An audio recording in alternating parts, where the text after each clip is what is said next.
With Donald Trump's decisive win over the 2024 presidential election, we're bound to see some crazy meltdowns on social media as well as the news. And CBC is no exception up in Canada. The state broadcaster, there's no other way of saying it. Now, they've had some meltdowns, but last night, did they have some based moments?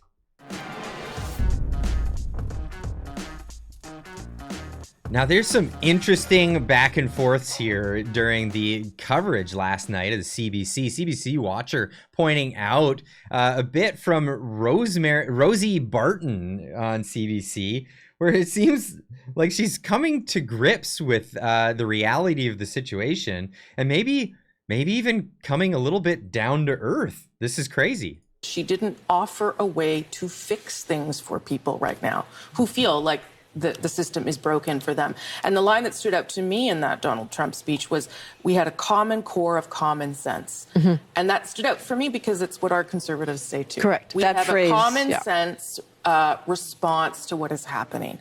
And I don't, like, maybe they just didn't give her the right things to say. I don't know, but I don't think that she had that, a common sense. What is his common sense solution? Could you articulate that for us? Hang on a second. Tax cuts.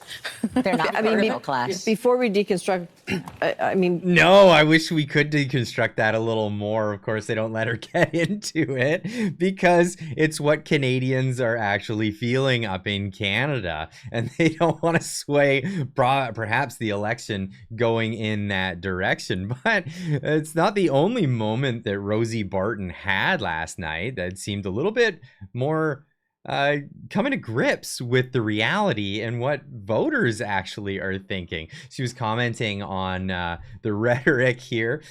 Steven Tyler posting this one. CBC's Rosie Barton accidentally suggests that the Democrats have moved too far to the left for Canadians.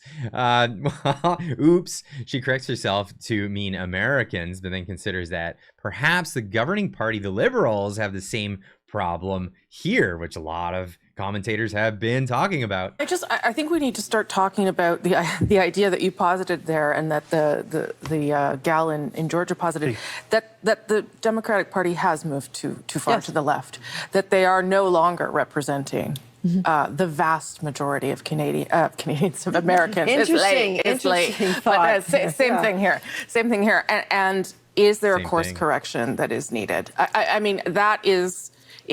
If these swing states keep moving... Oh, it's slipping out. It is absolutely slipping out. And this is a great thing to catch. It's a great thing to catch because the curtains have been swung open, and we see who the wizard actually is. We know that these people don't even believe the lies that they're often told to tell all of us. Now, some of them do believe this stuff, and they do have severe Trump derangement syndrome. I showed this in the last video. Show a brief portion of it, but you can go check out the last video. I'll leave a link in the description down below to check that out. But this was a bit that was one of the other pundits went full TDS. It's crazy. Let's talk about exactly the question that you're asking is one that I've been catching a lot of heat for answering on air, and we've been talking about this in the last week or two.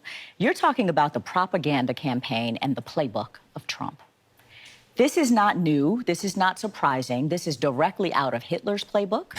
This is out of an autocrat playbook. This is a way to, I mean, the things that Trump has done masterfully, frankly. Oh, masterfully. Masterfully, what she's doing is pulling it out of the playbook of the everyone I don't like is Hitler. That's right. A Child's Guide to Online Political Discussion. It's also Godwin's Law. Godwin's Law is the idea of when you're having a discussion on the internet, at some point somebody's going to pull out, "You're literally Hitler," and then the discussion's over, and you've clearly seen the loser. But before that was actually said, there's a longer clip, and it's another one of the pundits, and he's talking about he's talking about election interference and how it's actually, there was clear election interference, and it was on the other side. And here we go. Well, yeah, his court challenges didn't go anywhere. The argument J.D. Vance has made subsequently is that, okay, well, it might not have been rigged at the ballot box, but they did suppress a laptop that would have changed votes. We know that. They did change voting rules all over the place. It's not true. Let's not spread misinformation on air. That's not true. It's absolutely true. It's not true. We have public polling for it. That's not true, which is why there's been no litigation around it and no one's been held liable for that. There's been absolutely no I'm talking about a media narrative fraud. story. I'm not talking about actually rigging of an election. That's the J.D. Vance argument. I'm just giving you J.D. Vance's argument.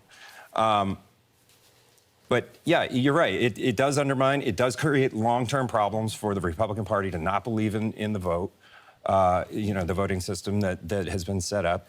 Okay, so he was properly browbeaten there by the other pundit who's staring down at him at the moment here. Browbeaten because he brought up a line that is forbidden on political discussion on national television anymore. And this is the idea that, yes, the media suppressed the Hunter Biden laptop story, which was the October surprise in the previous election that would have completely swayed the election. In fact, they've done polls afterwards asking people, if you knew about all of this stuff with Hunter Biden, would that have changed your vote? And we're talking about low propensity voters. We're talking about the people who actually swing elections.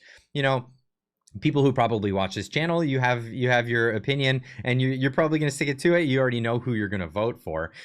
People on the other side know who they're going to vote for. There's partisans on either side, but the low propensity voters are the ones who actually make decisions at the end of the day. This is how democracy works, but this isn't what they're fighting for. In fact, there's a great clip right now that's circulating around of the U.S. news saying, basically, what they did was they used AI to swap out the word democracy with bureaucracy, and how they're trying to protect bureaucracy. And it actually makes a lot more sense when it's given in this context. If the Democrats fail, it might be the end of American bureaucracy. Our bureaucracy really is in fundamental peril. The foundations of American bureaucracy under attack. They want to destroy our bureaucracy. We are a bureaucracy in danger. We're watching an election where people are on the ballot openly advocating the end of bureaucracy. That's what Republicans are doing, attacking bureaucracy, attempting to destroy bureaucracy, and they're doing it with glee. This is the end of bureaucracy in America. When will America stop sleepwalking towards the end of bureaucracy? Right. That's it. I'll leave a link in the description down below so you can share this. But isn't this crazy that the CBC in the moment, especially, I think it might have been because the night was going so long that some of the real opinions started to come out, and the facade cracks. You have a long election night, you get these kinds of opinions that may come out. But let me know in the comments down below. What do you think? Do you think that perhaps there are more people in the media that have more based opinions, more down to earth, more say, along the lines of your fellow Canadians, perhaps even at the CBC and some of these other news organizations? They're just too afraid to voice them. But what's happening right now, and what I believe is happening, is that the reality of the situation is unearthing these ideas, and everything is kind of rising to the surface. Let me know what you think in the comments down below. We'll see you in the next one. Keep on trucking.